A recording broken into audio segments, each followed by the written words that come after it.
Fe Igbonawaya, aka Apaka 99, the director of Osoga, Igbava, coming out soon. Watch out. Edune waire. Wahia bemi negekai.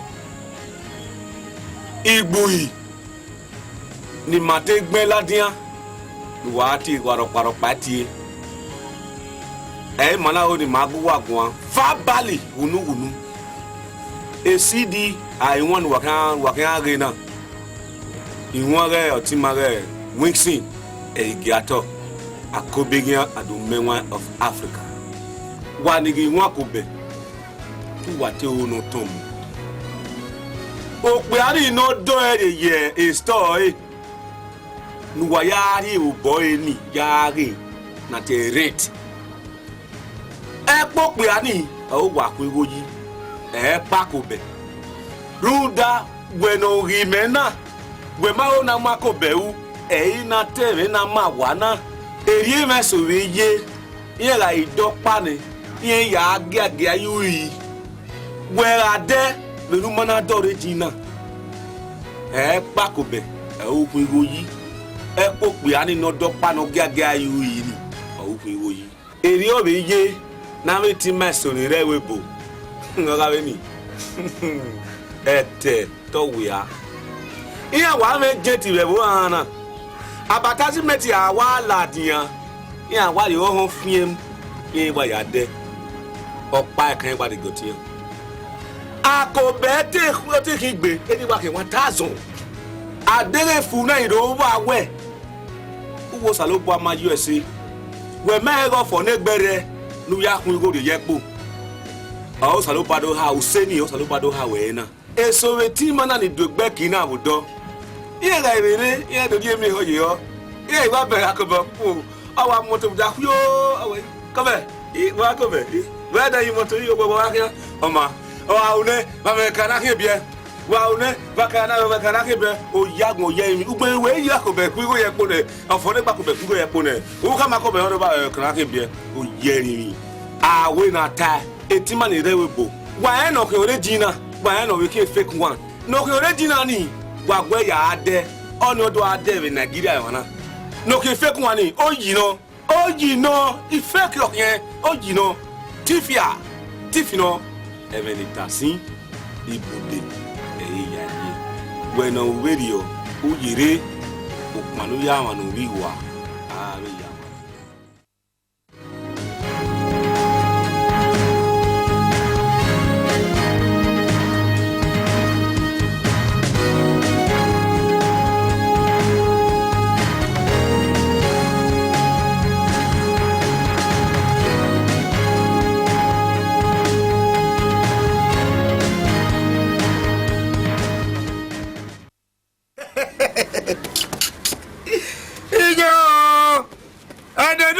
Waya kada itu waya wala wagui ebo zeja mega wa kada oeda kiwe urobo iya ga mego ne ibia kana ro akin atwe no nwa ewe ki yaze udamama bi yaze we ki eni e okin atwe no nwa no ro agwe miguo eno nwa no ro akin akwen ogwe ready.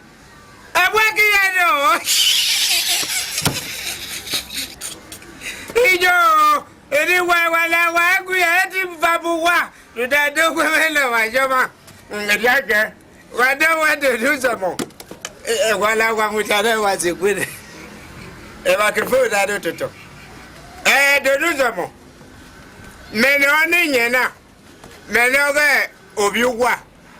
Eda ujido yo gbede nu waje ukeke inye do de na kai we obi uga we enwisi no ye Ehigiator ni maya eye Akobeghian Umenwa of Africa ya fe otulegba David nye no ile lekia wa gwi mani oboju wa o bele makrifo me ka e na awe na ma pa o I talking nonsense. Anyway, I was one more. If I need to get in the Awe dama pa urejiku. Ezo wa rejiku. Ebe pe kita. Poinu we no dama ni chupi. Poinu Ezo na be we igwe dogan. Na gbele wodari ni wode no watado. Okodo egin ya be ba so obi rupa kigbe. Awe yuji ale daze yo we omo na Akobeghian wo makore wiwin na yeye. Beto kwa gwadie. Edawe omo na okay wa wiwin na ezetemete. Obeda wege akavama. Ebi no kaka bo wa pamodiwo. Uwunogbiyofen. No wari ni emeku hu ya se pewe. Ema na we wari ni Ija di wajebe lo yin wan. Really wari yese we na we ni. We lo yin yose. Ugari ogbogi mama na. Ana di dio mo pa ne so re. Abige no bi kwase. No dio no ya ne mari. Really ya mi wani. Debo tie. Edipota. Magia dio ni. Brother Akobeghian, we are on Eji. As a musician, as a superstar, so he's a professional in the music industry. Usi one year that we know of Kina wa home we yana. They know your West Sevo. No, what you so tracking your Uwunogbiyofen. You know how we target baby. Exactly. That you went to a hanging baby. Yeah. Zebe really Agbe uta amayami no re Ehigiator. Sister Sister, we are near Akobeghian. Oh, no, so why no? Sister, in one year, you have so no one for Kinana, why we Ramirina, did not show West. I go back with him. I go back again. I don't know we want to what those your West. We have no so. I go back with him. I will not go back with him. I told you when we talk. How better na mama holding my no work about you know Pamisika Koy. You know. Oh, back boy, I know. Oh, Bani, my here, I know. Start call West. More echo. Go. Bye bye, you. Who is Akobeghian? Akobeghian is a great star. I have said he's a musical star and a tremendous, philosopher. If you listen to his music, you will find that Akobeghian is very, very talented. And apart from being talented, he's philosophical. All his musical songs are philosophical. His songs and his kind of music are different from all other, traditional Edo musical styles. Now he preaches what we call moral lessons.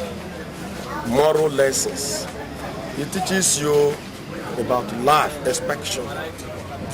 And in fact, he's very realistic.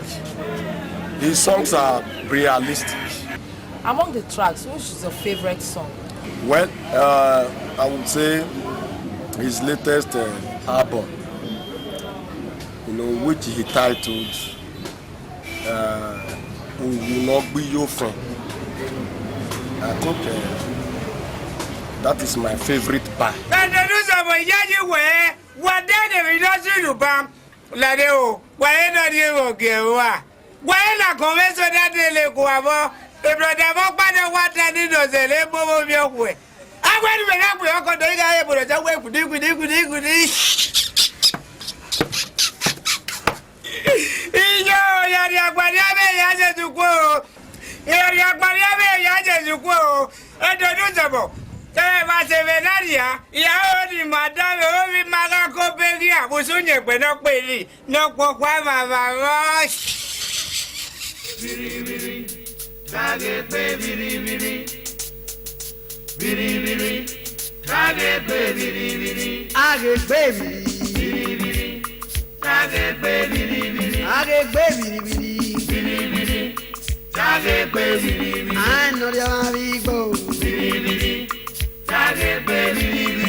te sinya ejako biri biri o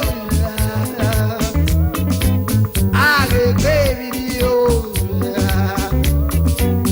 anu ya Igbo Uwunogbiyofen era orion ni bia efi oko Uwunogbiyofen ma o ni bia efi ore aweto ni efi ore ọba te sinya ejako aweto ni efi ore ọba te sinya ejako biri o biri o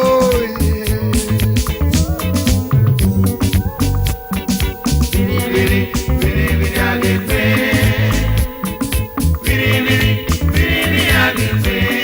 agbe biri o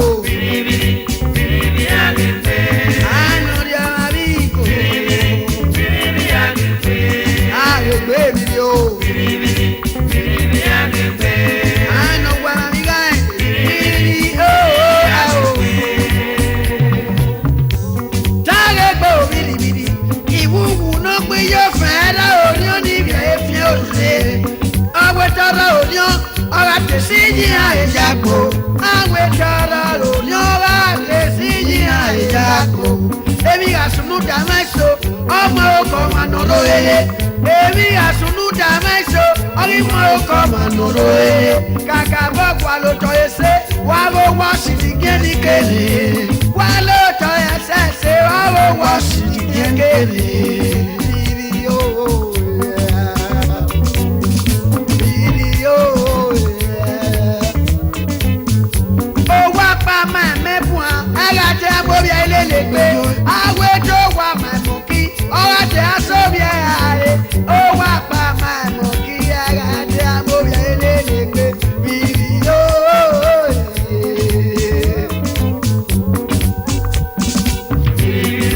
bìrì àgbẹ̀. Bìrì àgbẹ̀. Bìrì náà. Bìrì àgbẹ̀. Àgbẹ̀ bìrì o. Bìrì àyà o. Ìkẹjọ́rí kú ẹ̀rẹ̀ dọ́gba. Ọ̀kẹ́kẹ́ ní sọ́pọ̀ wá. Ìdọ́wà omi òun àfẹ́ o. Ọ̀kẹ́kẹ́ ní sọ́pọ̀ wá. Ìdọ́wà omi òun àfẹ́. Àmì ẹ̀jẹ̀ kankankan. Ìdọ́wà omi òun àfẹ́ o. Ìnáwó níbi yóò bọ̀ náà. Wàá yẹn máa ń lòdò wá. Ìrìwé ní gbẹ́ lòdò wá. Kéèkì tún lámúláwó. Bìrì o. Bìrì o. Igi wẹ̀lẹ̀ lẹ́gbọ̀wọ́ ha, igi ta òmu, igi ta òmu, ìyẹ lórí ìyẹ, ìyẹ lórí ẹ o, ìyẹ wù nẹ́ẹ̀sì o. Ẹyin náà kí abọ́dé náà rà ẹ̀, ọ̀nà wọ́n pàdé mẹ́. Obi ohun àná ìrẹsẹ̀ so, ọ̀rì ìmùnú yìí yẹ wẹ́. Ọ̀rọ̀ ìrẹsẹ̀ sọ̀sọ̀, ọ̀ìmùnú yìí yẹ wẹ́. Uwunogbiyofen náà máa nù tó yà o.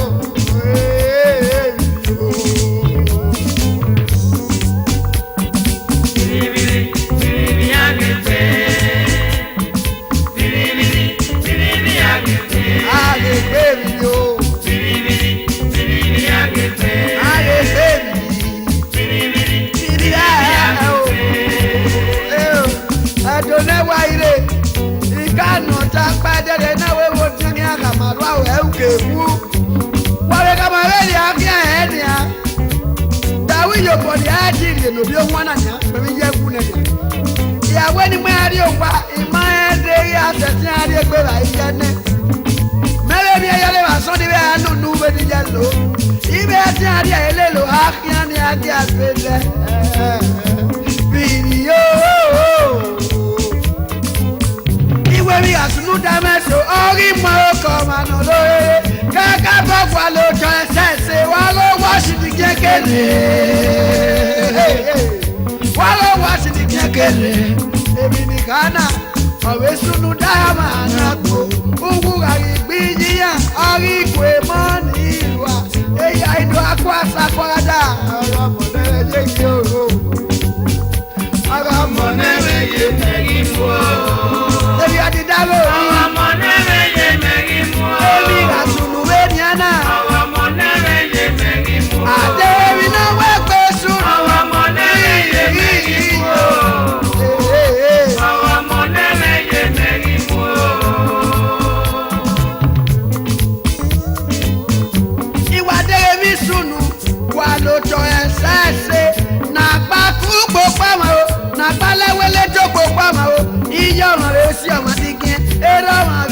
madike obi yama obewe bona yamewe enekera gigi aido yesete na bale weledo obewe bona yasia madike ega nete wedo yakpina we kesega na mieo ega na yeda nya kaga salele me oko kaga salele me kaga kasega me eya agimie we ade pe moto no se we kade ye abo we ade pe we ye abo ogo mo be yade awe mi o ogo mo ne me ye meri o ogo mo ne me ye meri mo eri adidaro yi ogo mo ne me ye meri mo ogo mo ne me ye meri mo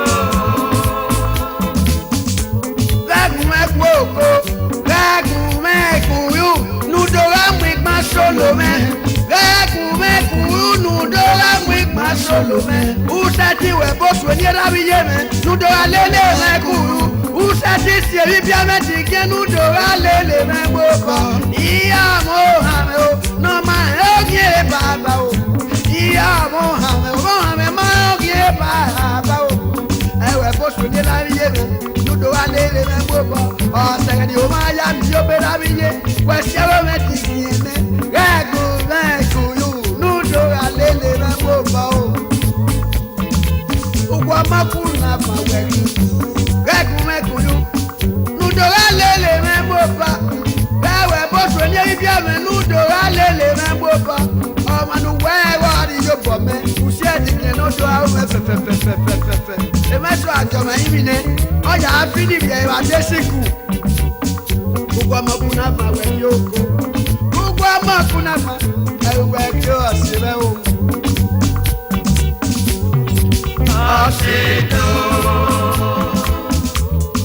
Asedo Ukoma kuwa fana koma be piepi o Asedo Ukoma kuwa fana koma be piepi Asedo Ihu wadi odaro kolagi yeke o Asedo Abi eno javana koma be piepi Nikoja Unwa meno javana we sagye raso Asedo Abi eno javana koma be piepi Asedo You when you look back, you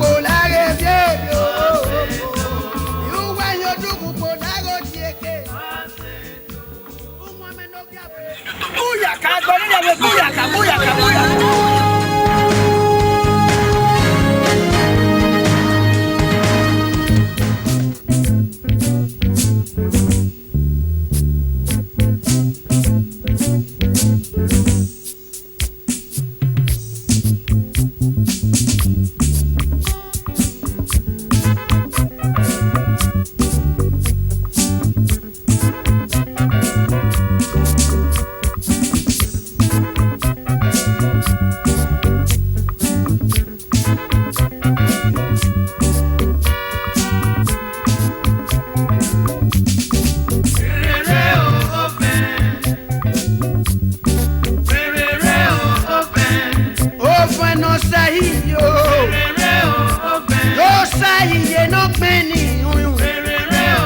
Oh, bueno, say you.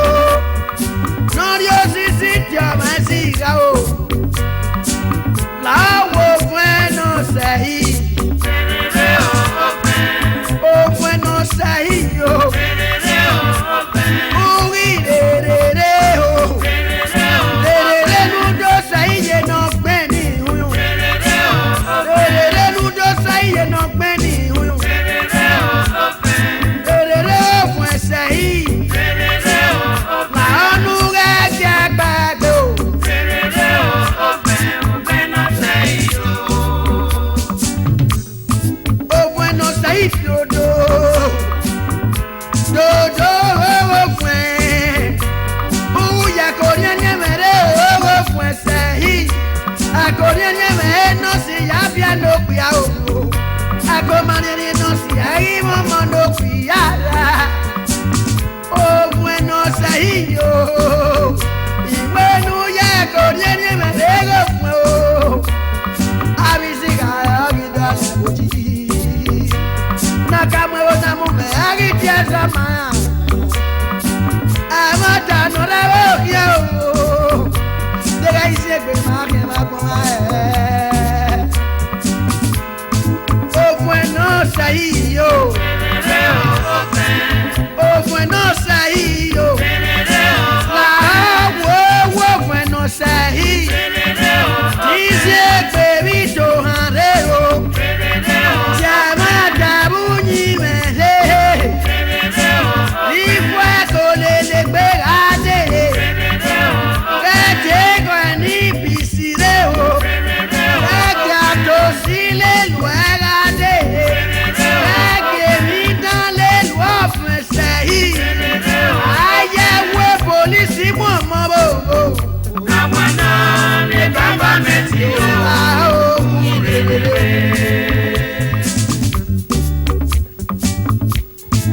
Oh bueno sei yo. Oh wanu me maye oh bueno sei. Oh maga que ne bueno me pe llegar iri. Oh wanu me maye oh. Oh maga que ne bueno me pe llegar iri. Do pues sei yo.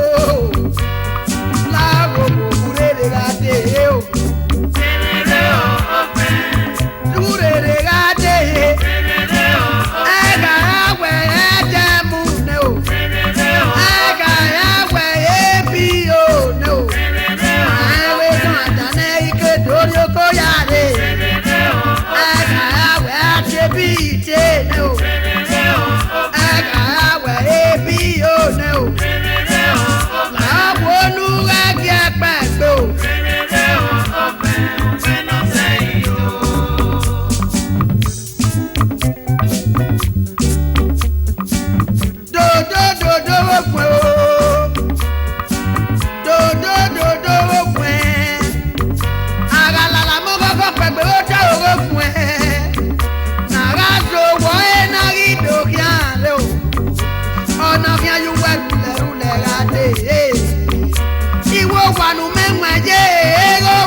No penny.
dega isiekpe o.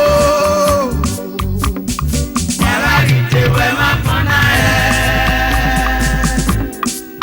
Ọ̀pá ní ẹ̀wọ̀n pé ẹ̀rí mẹ́wùú jò.